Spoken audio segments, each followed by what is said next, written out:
Gemini. It's all about being a Gemini. I choke up reading my own stuff. It's crazy. It's crazy. Well, first of all, the only thing I don't feel guilty about today is taking you away from the beautiful day that's outside right now. All these people inside with no windows. It's okay. There's not a lot to look at. Thank you very much.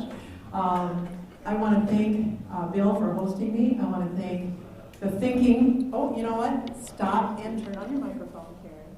Okay. Is that better? Thank you. Okay. I want to thank you for not only free thinking, but just thinking. That's just terrific. You know, I find the world is just not doing a lot of either of those these days. My own journey of free thinking is that I have raised from people descended from Russian Jewish immigrants. Conservative Judaism was how I was raised. Bat mitzvah, 10 years of Hebrew school, all that good stuff. And then I said, I can't do this anymore.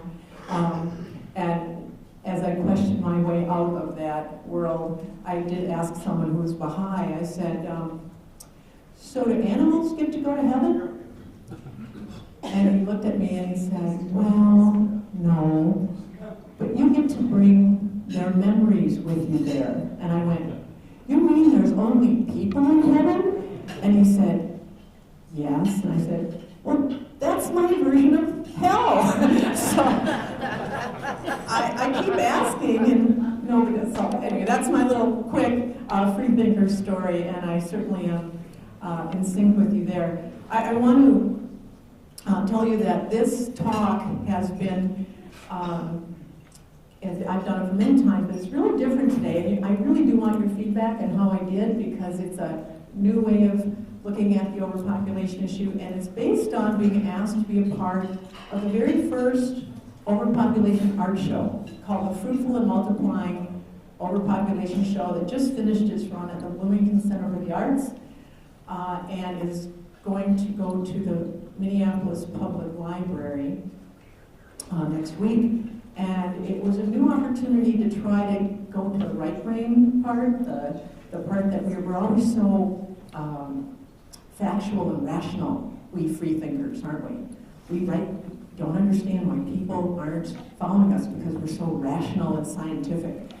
And what this actually allowed me to do, yes?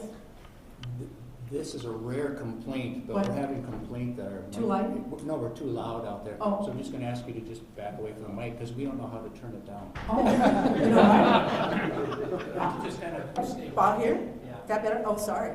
Oh, yeah. Sorry. Well, what's wrong with the people in the kitchen hearing me? I don't understand it. So anyway, hope that's better. Where was I? Oh, so the idea of trying to come at from the artistic viewpoint was really intriguing to me. So I developed a station called the Goose, the Deer, and the Mirror. And the idea is to frame the whole idea on carrying capacity. So there's an art installation at this event, and I decided to recreate the book I'm writing on this issue around that theme, and you let me know how I did, all right? So here we go. There we go. The Goose, the Deer, and the Mirror. We'll tell you why it's called that. But the subtitle, I don't know, those of you who write, the subtitle is always the most challenging to me, but an activist wake-up call about the solvable issue of overpopulation is where I have landed, and I'll tell you why. What happens when there are too many geese? Anybody want to venture what happens? Lots of poop. We call it scat in the naturalist world. This is what you get. Lots of goose poop. You know, in fact, I have true confession at Woodlake Nature Center. They actually brought in Canada geese. Dr. Jim Cooper from the University of Minnesota thought in the 1970s Woodlake would be a great place. We're located right by 35W and 66th Street. And would be a great place to clip those wings and get them imprinted. And about 5 years ago, there were 77 goose nests at Woodlake, and way overpopulated. I think we're at 25,000 geese. So we've now have an ordinance to please don't feed the geese. We're also capturing them and getting them out of the area. And what happens when there are too many? Deer. Anybody have a deer problem where they are? What happens? What's the evidence? What's the evidence that there's too many? You don't have to count them. They nibble our apple They eat trees. everything, right? This is what happens. You get deer browse. Wood Lake, and this is a really good example of what happens when we know the truth, but we can't say the truth. When I got to Wood Lake, there were 3 deer, and I started my journey of telling people that pretty soon without wolves, which you are so fortunate to have up here, we were going to have an overpopulation of deer. And oh, but they're so neat, they're so cute, they're so wonderful. So we went from 3 deer to 9 deer to when we were at 9 deer, I went to the city council. When we were at 27 deer, I started screaming. And we were at 48 deer, we finally got the chance to call the deer, and by that time, Wood Lake still has the damage of that overpopulation of deer. So what happens when there are too many of us? And just saying that to a group that isn't a free-thinking group would probably find my tire slashed in the parking lot. This is what you get. Anybody been to LA recently? Fun, isn't it? Average mile per hour, I think, is 27 miles per hour now on a freeway, but oh, that must be because the freeways are too small. Always something else.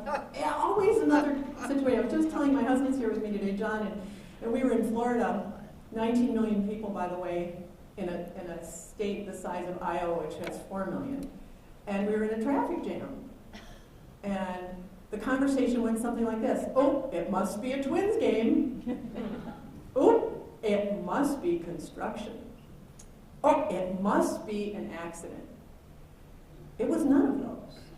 I quick called Dave Pax in the back. Quick, look up the population of Florida for me. And I go, we're experiencing overpopulation right now, right here, right today. We don't have to wait for the future to say, it's going to be bad, folks.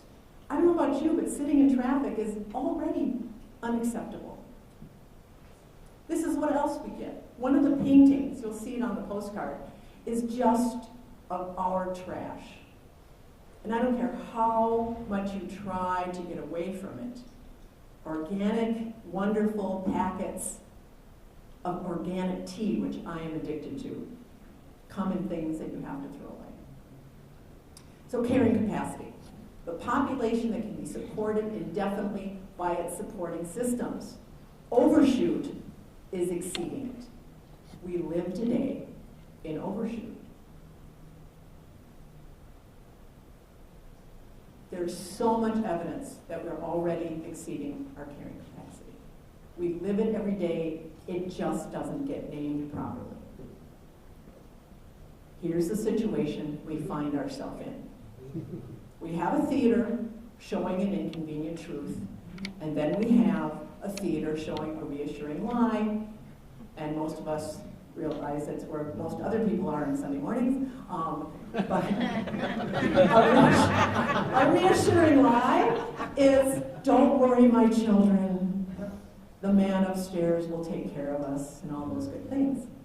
And then when the hurricane comes and the tornado comes and one dog is saved, God saved the dog. Don't get me started.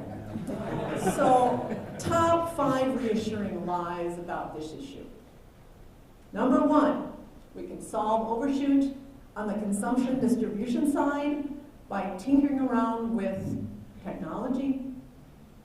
Number 4, working only downstream works, and I mean by downstream, I will define that later, but it's on issues that are a result of being an overshoot. Number 3, technology will save the day. I've been told so many times, Karen, you're just not thinking outside the box. I tell them, I live outside the box. I'm a free-thinking, overpopulation vegan. Where do you want me to live? And I do not believe that technology is going to save. We need it, but we certainly isn't going to save us. We can solve our problems without changing our narrative, and that's a big thing. The narrative of a supernatural being will save us, or this was meant to be, the apocalyptic story, see, we're living with the, all those things. Our narrative of, we can solve this, just isn't out there. And number one, stopping at 2 is still valid. How many remember ZPG's stop at 2? If you just had 2 children, we could level off. Well, if you're, according to almost everything I read, Ecological Footprint Network, all these sources I will share later, we are 5 billion overpopulated relative to our natural resources. So stopping at 2 keeps us 5 billion overpopulated. And I like to think of a sinking ship. We could sink at 10,000 feet or 3,000 feet. We're still sunk with stop at 2. Upstream. I refer to upstream as starting where the problem is. Okay? I refer to downstream as the result of what happens with those things. So that's just a definition of terms. For the most part, who worked downstream trying to make a difference? Now this is the tough part. These are the people I find heroic, people who spend their weekends, evenings, really trying to make a difference. They are out there marching to tell you that Walmart isn't treating its employees well. They are out there telling you that we shouldn't be at war. They are out there, and you and I have been there with them. I know you've been a marcher and a protester as well. We want clean energy now. We want to have fair wages now. All those issues are issues near and dear to my heart. But it's very interesting. As many times as I've joined them on their protest lines, when I ask them to join me on this issue, I get no answers. I get very little response. So in response to my book, this is the book of the same title. This is from my author's notice, that the world certainly doesn't need any more books with scary forecasts. How many of you have read a scary forecast book? What do we have? Peak oil, that's a good one. Scarcity is another good one. 10 billion is another good one. And he ends 10 billion with the words, "We are effed," And why write it? Why do that? What it does need is a book on how not to waste our activism on projects that have no hope of being successful long term if we do not meet the challenge of overpopulation head on. That's what I'm all about. I'm all about solvability. I'm about that we can do it. So these are the people who not only will not listen to this issue, but sometimes take it to extreme and think, oh, you're for overpopulation control because you don't like people. Huh? What? How can people live well, if at all, on an overpopulated planet? No, this is about being the most human rights. And that just has not gotten through. Conservationists, for the most part, have dropped this issue. Try finding overpopulation mentioned in any books any magazines that you may take, National Federation, Wildlife Federation, Nature Conservancy. They just don't do this issue very well at all. Climate change activists. Here we have Bill McKibben. Anybody heard his Do the Math tour? Oh, yeah. Doing the Math apparently doesn't include counting humans anymore. He wrote the book Maybe One, and it was a great book, and he has abandoned this issue. I understand why. I just don't forgive it. I understand you don't want to get mired in the muck of, oh, I just believe in abortion and blah, blah, blah, all that kind of stuff that is really a downstream issue from, again, carrying capacity. If you've exceeded your carrying capacity on the planet, you have to deal with that. You can only stretch resources so far to meet them, and you can't ignore this issue. We've kicked this can down the road so far. Peace and justice activists. True confession. I am the former vice president of World Citizen Inc. I've been there. In fact, Lynn Elling, who is in his 90s now and started it, he would give money to World Population Balance as well, and he really got the issue. But very few people think that peace and justice and maybe having too many people for too few resources are related to our possibilities of peace and justice. Journalists. Well, I wish I could blame the multinational corporation-owned media for ignoring this issue, but I can't, because there are too many people in our local public media, Amy Goodman, for example, who are not addressing this issue, and they aren't owned by the multinational corporations who want to take over all of our press and own it. So journalists, there are some doing well. I would mention Lisa Hymas from the Goose magazine. She is doing well. In my book, I list 3 or 4 who are doing a good job on covering this issue. But for the most part, journalists won't even ask the questions. They just don't ask the right questions. They don't go deeper. They don't understand the issue, or they're afraid of it. It depends on who they are. Artists have a great opportunity to do this, and I'm very, very pleased to be a part of the show that's trying to get people to think of Pablo Picasso and Guernica. He tried to get people to think about how bad war was, and there have been a lot of artists who really have taken a bold stand on issues. This might be the first time. Comedians, how many are a fan of this guy? How many let John Stewart get him through the Bush years? I mean, he's terrific. I love him. What would happen if every night on his show he did one joke on overpopulation to let people become aware of this issue? Millions could be reached. That would be great. Now the religious leaders. Which one of these was the one who said that the biggest issue we face is overpopulation? The Dalai Lama. That's right. The Dalai Lama stated that this is the century where we must deal with overpopulation. Unfortunately, he's been interviewed and he's been speaking around, and a great deal of respect for him, and doesn't go beyond that. So how do you deal with it? But of all the religious leaders, he's the one who is doing that. And beyond what religion has done to our story about telling us that this planet is temporary, we're going somewhere else, I think that's the biggest danger, is the idea that somehow we're different from each other. I'm a naturalist. We're Homo sapiens sapiens, folks. I mean, bipedal hominids that should maybe have never left the trees. And to say, well, I'm this and I'm that, it's just different robes for the same creature. Politicians. My favorite slogan from Mark Twain, politicians in diapers should be changed often and for the same reason. Did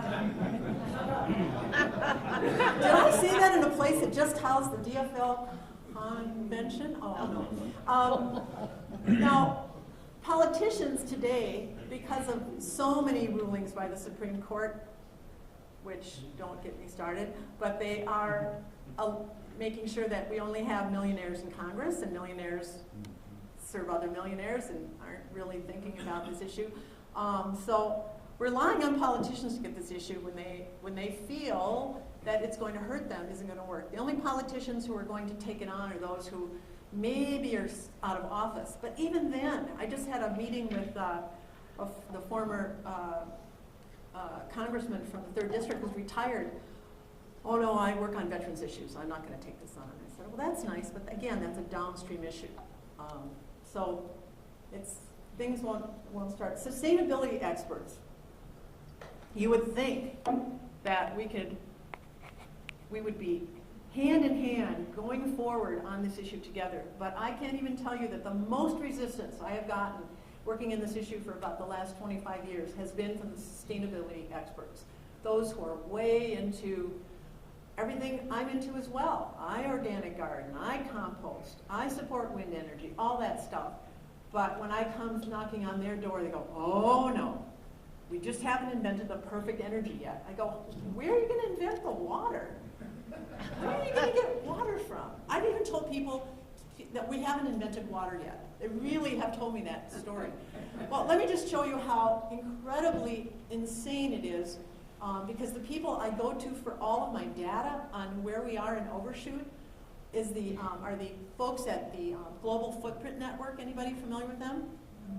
So after a whole litany of, oh my God, facts, like we're going to die from running out of copper and tin and everything we make all of our computers with, here's their recommendation. I'll read it too because it's too hard to see. Ending overshoot. Here's that. The Earth provides all that we need to live and thrive. So what will it take for humanity to live within the means of the planet? Individuals and institutions worldwide must begin to recognize ecological limits. Okay, but what do we do after we recognize them? It says we must begin to make, it says technology and infrastructure we must have that will allow us to operate in a resource-constrained world. It means taking individual action and creating public demand for blah, blah, blah, blah, blah. You know what I call this? I call this the Robitussin approach. What is the Robitussin approach? How many of you are a fan of Chris Rock, the comedian? Anybody? Okay, Chris Rock does this whole routine on Robitussin because they couldn't afford health care in his family. So everything they cured with Robitussin. You broke your arm? Put a little Robitussin on it. You broke your knee? A little Robitussin. Robitussin was for everything. And that's, on homage to Chris Rock, I use Robitussin. It's like a smoker is coughing and we give them Robitussin and say, this will cure your smoker's cough, without telling them, you just got to stop smoking. We just got to stop overpopulating. How do you do that? Well, they've already invented a means where you can still have fun and not have the children. It's already been invented. Even Martin Luther King knew that. He really got overpopulation too. And so we've got to quit telling people it's okay, just put solar panels on your house. It's not going to do that. Feminists, again, I had not a bumper sticker, I had a poster in my college dorm room that said, a woman without a man is like a fish without a bicycle. Remember that one? Yeah. I love that. I love that. I love my man, but you know, I don't need a bicycle. So, feminists, again, these are people with whom I'm allied on their issue. But boy, are they not allied on this one. Feminists ruined the Cairo Conference in 1992 by saying that overpopulation could be solved if we just gave women their rights. Well, good luck with that one. Look what's going on with women today. Oh my goodness. Again, that's a whole nother talk, but feminists overtook this whole issue and said, oh no, we're not going to talk about too many people, we're going to talk about just give women their rights. So I'm going to tell you two women who have their rights, two women who are empowered. One name is Sarah Palin, the other name is Michelle Bachmann. Both have 11 kids between them. They're empowered, but they don't. So see how that's an incomplete answer for the issue that we're facing of too many people on the planet? When any population exceeds its carrying capacity, all life support systems are threatened. Unfortunately, we don't threaten the life support system for us, we threaten it for everything from the pocket mouse to the timber wolf. Solutions must start upstream, and overshoot forbids success on every other issue. It just forbids success, long-term success. So, what does every click represent? I'm going to turn on my little friend here. The birth.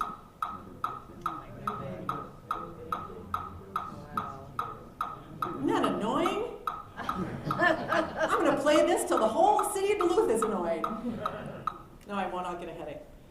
That represents 145 beats per second, which is the number of additional births, net gain, happening right now on our planet. Net gain. That's births minus deaths. So you tell me how we're going to solve overpopulation with nuclear fusion, nuclear power, solar power, wind power, if we don't address this issue.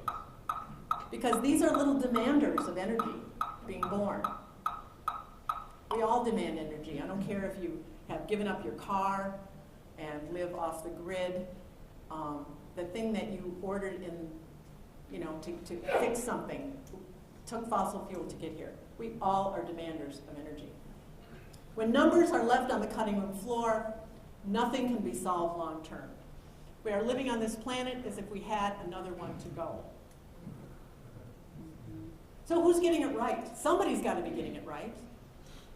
Dave Foreman's getting it right. Anybody know Dave Foreman? Yep. Okay, he wrote a book called Mansform. It's now being rewritten in another edition, but he blames the loss of species solely on the overpopulation issue.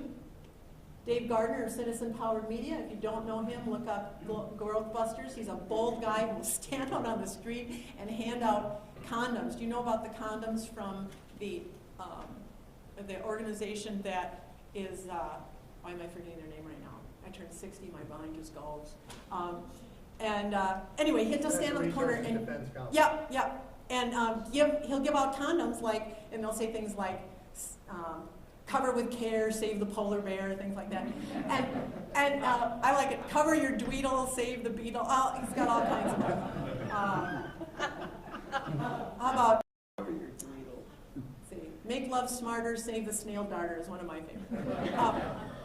Anyway, he hands them out on the street and talks to people about this issue, and he's just really brave, so he's doing the right thing. Malin Weld of Population Institute Canada, another good friend of mine. These people, fortunately, are friends of mine, and she gets the issue. She actually lived in Pakistan and says we have to name these religions that are so anti-women and so anti-population, any kind of control whatsoever, as being the source of the problem. She's very brave. Another friend of mine, Alexandra Paul. She doesn't mind when I tell her she was the actress Daphne on Baywatch, and she is now in England filming another movie. But she has done a TEDx talk on overpopulation. She's speaking out on this issue. Dr. Paul and Ann Ehrlich. Paul is now 79, still working very hard on this issue. He has started a new organization called MAHB, M-A-H-B, and he is still working hard. I was able to be on a conference call with him about a month ago,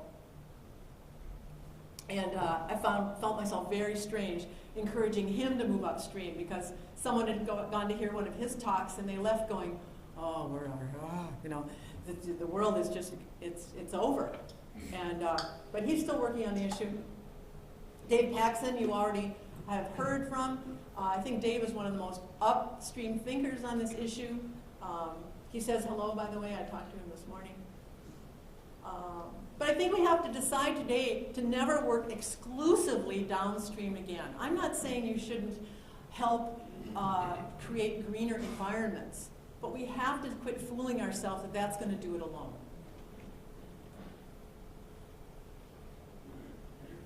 We have to be solution focused. We must leave something with people to do. Why bother to warn people of collapse if nothing can be done? I think that's just a waste of time.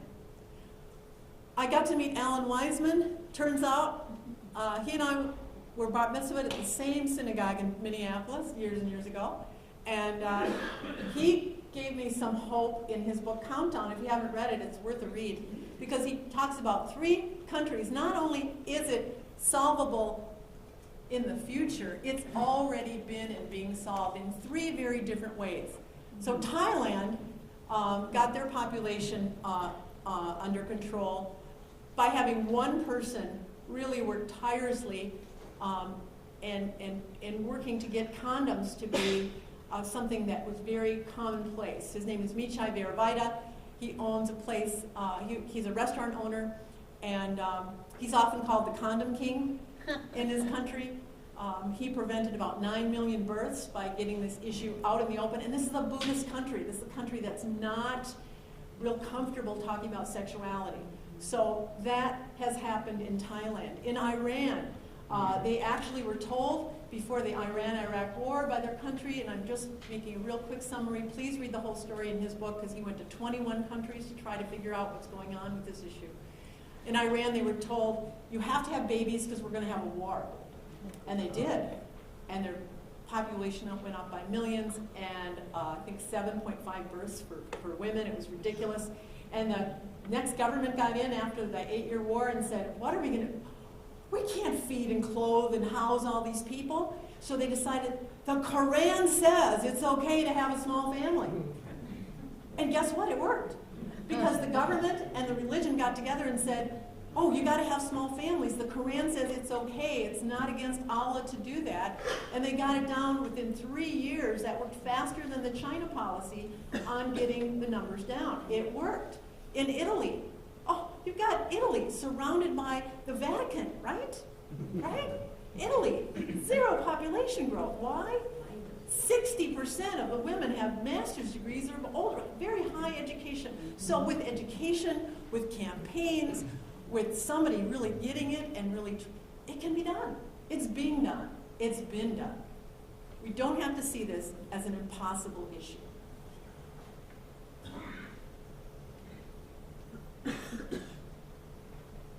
To promote that overpopulation is the problem worldwide, and that it's solvable is simply revolutionary. So call me a revolutionary person, whatever you want to call me.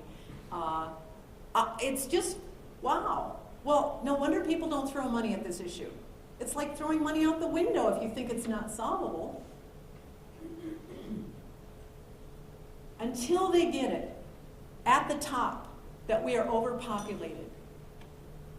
How many think in this country it's going to come from the top?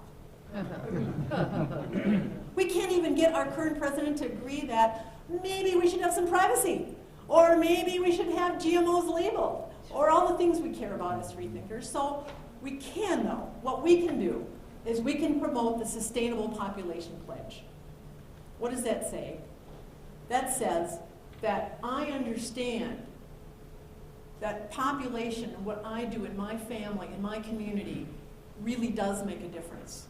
And we don't call it the one-child pledge just because that's a little off-putting at first. Sustainable, it ends up being, well, what's, like I said before. So this is directly from the World Population Balance website, and it says, recognizing that the world is in the crisis of 7+ billion people, stripping the Earth's vital resources, exacerbating dire poverty, misery, and early deaths, and pushing many species to extinction, I pledge to have no more than one child. Since I already have at least one child, I pledge to have no more. As an older person, I pledge to help solve overpopulation by encouraging families to have no more than one child. And you can check, that's a checklist. Further, I pledge to educate my family and friends that the most important single thing we can do is to help create a truly sustainable world is to voluntarily choose to have no more than one child. And then the big line, one-child families can save humanity. Wow, that's really the truth. How many people are willing to speak that truth? Look in the mirror and repeat over and over again. Overpopulation is solvable. There's the mirror. Oh, come on with me. Overpopulation is solvable. Overpopulation is solvable. Come on. Overpopulation is solvable. Even if there is only one chance in 7 billion, we must move upstream and stop doing what isn't working. There's a planet that needs you to listen to this. Has anybody seen the movie The Jerk with Steve Martin? Steve Martin. Oh, you're showing your movie taste. There's a line in it where he goes up looking like a real dork and comes up to a beautiful woman. He goes, "Is there any chance that I could go on a date with you?" And she looks at him and she goes, "1 in a million." And he looks at her and he goes, "You mean I have a chance?" That's where we are today, guys. I know it's not very likely, but that's where we have to live. We have to shoot for that 1 in a million chance that we can still live here on planet Earth. So my advice, don't focus on the chance of being successful. Focus on the consequences if we don't focus on the right thing. Make sure your foot is not responsible for kicking this can even further down the road. It's been kicked so long. This is the graph that should scare everybody. Not the graph of Wall Street losing money, and not the graph of all the other things we're concerned about, because we can't achieve peace on earth and justice and all these things when our numbers just keep doing this and we keep doing that. Thank you, my fellow freethinkers. I am totally honored for having you share my perspective with you today.